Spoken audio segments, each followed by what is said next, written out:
I'm not an angry black man. I'm a very successful, educated black man with a great family. And I'm great at basketball. I'm great at what I do. The agenda to try to keep making me look like an angry black man is crazy. I'm sick of it. It's ridiculous. Okay, we'll jump on in here. Your reaction to what Draymond Green said last night post-game. I heard you guys in the first segment, and I agree with your sentiment. I heard what Mike Wilbon and Stephen A. and Wendy were talking about. I don't know the question that was asked that would, get him to frame his answer in the version of being an angry black man. Jay. Yes. Just so you know, before you continue, he elected not to address the media after the game, and then went somewhere and just wanted to make a statement and departed. So I don't even know if it was a question that was asked. He just wanted to address it. He made a statement and he stormed off. Go ahead. Wow. Look, just let me address the larger theme here than the angry black man version of it. It doesn't feel like there's a bias against Draymond Green. It always feels like self-sabotage to me.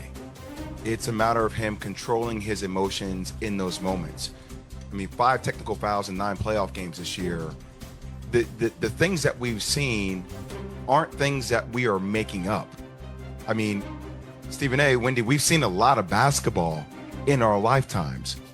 The flailing of the hands after balls have been stripped to do those types of things. Why even put yourself in that situation? And the crazy thing for me is, instead of blaming referees or agendas, just look in the mirror. When he looks in the mirror, he does a good job of controlling, his anger or frustration in those moments. And that's when he's at his best for his team. Now, I get certain moments you want to flare up because it can ignite energy within your team. But so, like, when you're down Steve Kerr and this team, they had to get a substitution to get him out of the game from going at the referee. He loses himself. And I think those are moments where you want to see Draymond Green, when you're down Steph Curry, just be a little bit more disciplined and controlled and mild-mannered, considering the circumstances of which his team is dealing with.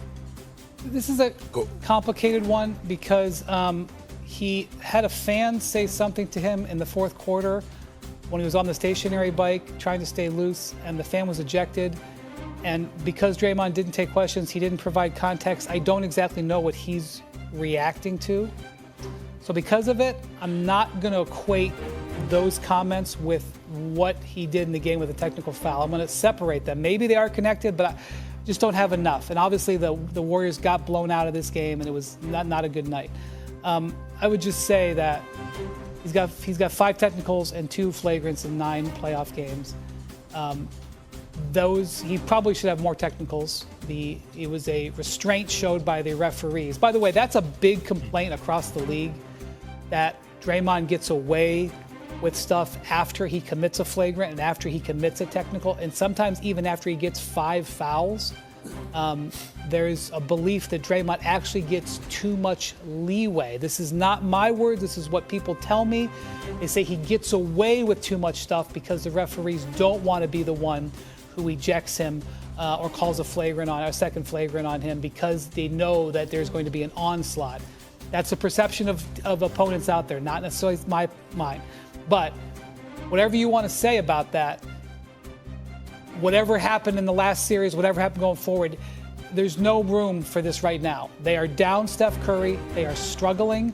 Every point for them right now is difficult. They can have no distractions. They are in absolute search mode.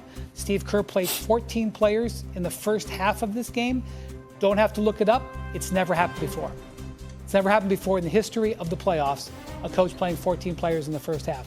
They cannot afford this extracurricular stuff from him. He knows it, and he still did it.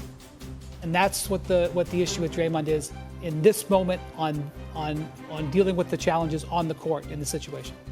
Well, I respect where you're coming from, Wendy, and I truly appreciate your perspective.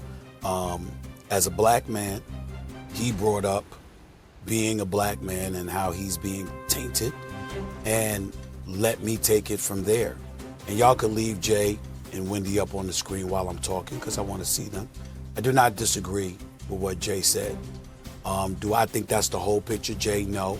But there isn't a word that you uttered that I won't stand with you and defend you on, because there does need to be discipline exercised. There does need to be self-control exercised. How do we know this? Because Draymond told us when he said before the playoffs or during the playoffs that he talked with Steve Kerr, that he talked with family members, that he had to reflect and take a look upon himself about what he needed to do to be better, because he knew this team needed him. Now we piggyback off of history. In 2016, Draymond Green, if he does not get suspended for the game because of the accumulation of fouls, when LeBron James threw him to the floor and the NBA gave LeBron James that stimulus package, suspending Draymond Green, okay? That game 5 that he was out, they were supposed to close Cleveland out. Iguodala gets hurt, Bogut gets hurt. They come back from a 3-1 deficit. Cleveland wins the championship. But if Draymond hadn't got suspended, chances are they would have won that game 5. We fast forward to last year. They lost in the play-in to Sacramento. We talked about the suspensions that he incurred that derailed their season, that put them in a position where they had to be in the play-in to begin with. Had he not missed those games that he missed last year, Golden State is probably in the postseason. There's no play-in. And as a result, that could have had something positive could have happened. It didn't. And so now we look at that, and then we look at the accumulation, 37 technical fouls in the postseason since he arrived in the 2012-2013 season. That is 15 more than any other player who's been in the league since that time. 15 more. And in terms of his ejections, 21 ejections all time. The only player in NBA history who's been ejected more was Rasheed Wallace at 29. So we all know those numbers. He knows those numbers. He knows that reality. And does that absolve some no good individual that's spewing whatever racial epithet he may have spewed at Draymond Green or whatever because the guy got ejected or what have you? No, it doesn't excuse that. There's no room for that. And there's plenty of players. Draymond Green ain't the only player that is complaining. LeBron James once had a fan removed from the game. Another fan had to be removed from the game because of Russell Westbrook. There have been a plethora of situations where folks have had to be removed because they think they could come at players any old way they want to, and that is wrong. But even with that being wrong, and we know how wrong that is, and we know what a good man Draymond Green is off the court, his family, his teammates, the organization, the league itself, etc. At the end of the day, people, what they know is what they see, which comes back to what Jay is pointing out. It's what they see. They don't know Draymond Green off the court. They don't know how philanthropic he is. They don't know how even elected officials that I run across in Washington love this man. They don't know how generous he is with his time, his energy, his passion, his effort. They don't know what a wonderful family man he is, what a great father and husband and all of that stuff he is. They don't know that.